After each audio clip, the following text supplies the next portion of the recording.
Shalom, and welcome to the Parak of the Week. This week we are continuing our study of Chapter 2 with the 8th teaching and the final teaching of Rabbi Hillel, who used to say, "The more flesh, the more worms, the more possessions, the more worry, the more women, the more magic, the more female servants, the more lewdness, the more male servants, the more theft.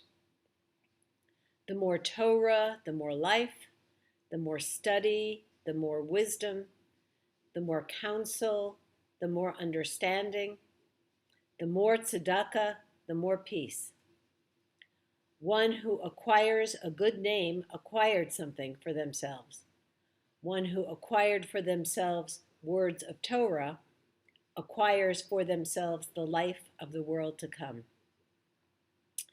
Wow, this is a long and complicated text, and some of it is a bit offensive to our contemporary sensibilities. The more flesh, the more worms. This is traditionally understood as a warning against gluttony, that we should eat good food in moderation. The more possessions, the more worry. Okay, I can get on board with this one. We spend half of our lives acquiring stuff and the other half trying to figure out how to get rid of it. It's been a great COVID project for many of us, organizing and decluttering. Can we take with us moving forward the lesson that we really don't need most of the things that we think we need, and that we might even be happier with less? The more women, the more magic. Hillel is speaking to a polygamous community, and he may be suggesting that it's better not to have more than one wife so as not to create rivalry, which might encourage women to seek magical means to endear their husbands to themselves. My translation is a bit free, more literally, the more wives, the more witchcraft. But I've chosen to reframe it in a positive fashion to express the magic of women and of women being together. The more female servants, the more lewdness. Again, such a negative perspective on female nature. Female servants are easily taken advantage of. They're easy prey and rarely have recourse. Instead of blaming the women in this instance, how about the more female servants, the more vigilance required to protect their dignity and well-being? The men don't escape either. The more male servants, the more theft. We are all subject to temptation, and those in the servant class may be exposed to lifestyles that create envy and opportunities to steal. How about the more male servants, the more important it is to provide a dignified living wage? The second half of the teaching moves on to more positive perspectives, to antidotes to lives of excess. The more Torah, the more life. We call the Torah Eitz Chaim, a tree of life.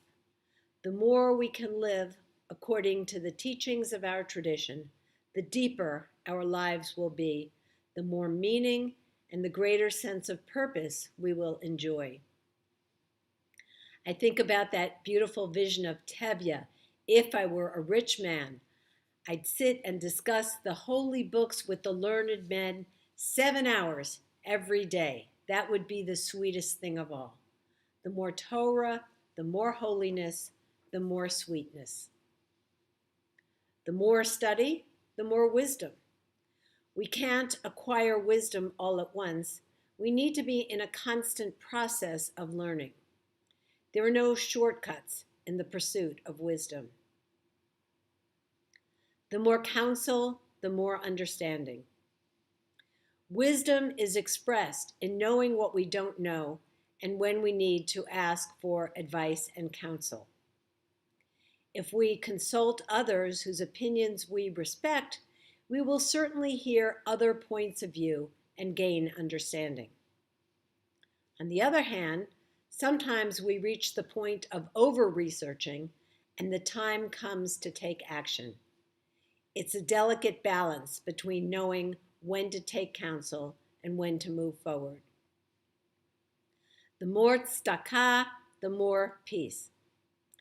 Tzedakah is often erroneously translated as charity, but it is based on the root tzedek, which means justice. No justice, no peace. We resonate with that principle even today. There can be no peace in society when there is a huge social inequity. Who acquires a good name acquires something for themselves. Ultimately, our good name is all that we have in this world, and it is non-transferable. When we are gone, our good name is all that remains, and it is our legacy to future generations. Who acquires for themselves words of Torah, acquires for themselves the life of the world to come. By Hillel's time, Judaism had developed a concept of an afterlife as the means to reconcile how it is that the righteous suffer and the evil flourish. This is the final teaching of Hillel in this series, and next week we will move on to the teachings of Rabbi Yochanan ben Zakkai. Shavua Tov.